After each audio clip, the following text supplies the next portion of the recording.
Welcome to Restoring the Truth, and today we're talking about where did all the races come from. The standard answer is Tower of Babel.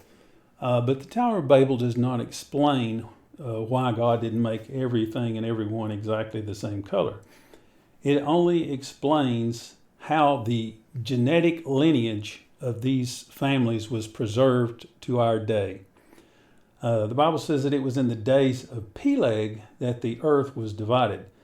Now, if you go back and you look at Eli died, and the prophet Eli, and the ark of God, his two sons died, and the ark of God was taken away, and the wife of Phinehas, one of his sons, gave birth to a son.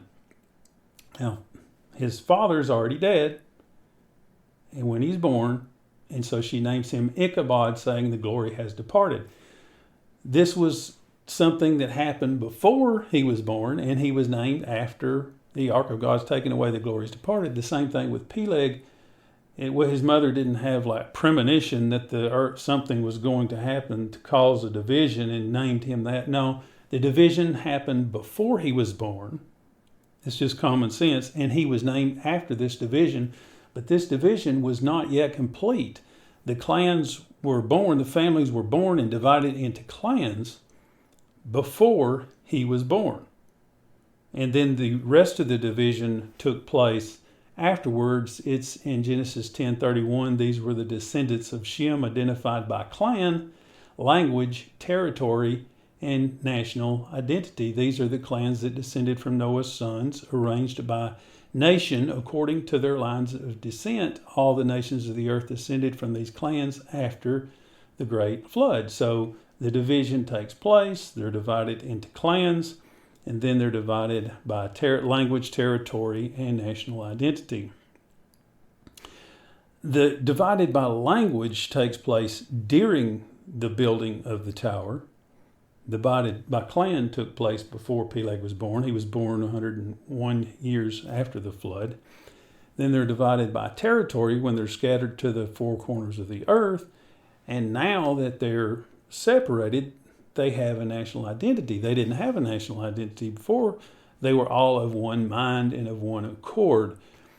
And they built the tower so that they would not be scattered abroad across the face of the earth. So they didn't have their own territory, they didn't have their own language, and they didn't have a national identity till after the Tower of Babel, and God brought the confusions and scattered them.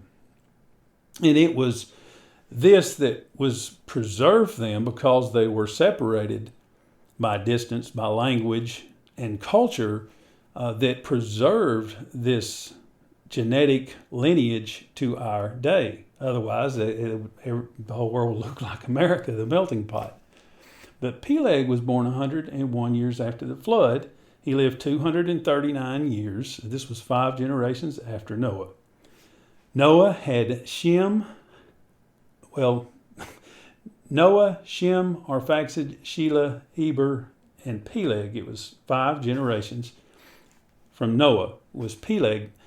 Noah's sons were Shem, Ham, Japheth. Japheth's descendants were Gomer, Magog, Madai, Javan, Tubal, Meshech, and Tyrus. They were scattered from Turkey up into Russia and into the various isles, which the New Testament, King James, calls the Isles of the Gentiles.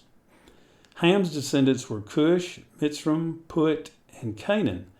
They were scattered to Ethiopia, Egypt, Philistines, Libya, Mesopotamia.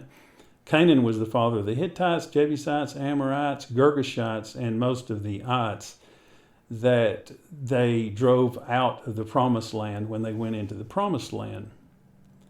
And Shem's descendants were Elam, Asher, Arphaxad, Lud, and Aram, and they were scattered to Iran, Assyria, and Arabia, and Shem dwelt in Jerusalem. So Noah's grandchildren, great-grandchildren, and great-great-grandchildren were adults when Peleg was born, 101 years after the flood. This was a population explosion. And so all of these people were born and divided into families before Peleg was born, 5 generations after Noah. And if you were to take one person from each nation in the earth today and invite one person random from each nation to your house for Thanksgiving dinner, then that is basically the extended family of Noah just a few generations after the flood. So I hope that helps you to understand where all the races came from. We were born after the flood, a few generations later, divided into families, separated after the Tower of Babel, and that preserved to this day the genetic lineage of these families so that we can enjoy the culture of others today. People travel to see and appreciate the culture of others because we're not all the same. We're all unique and different, and that is what makes us all interesting and beautiful in our own way. And thank you for listening. God bless you.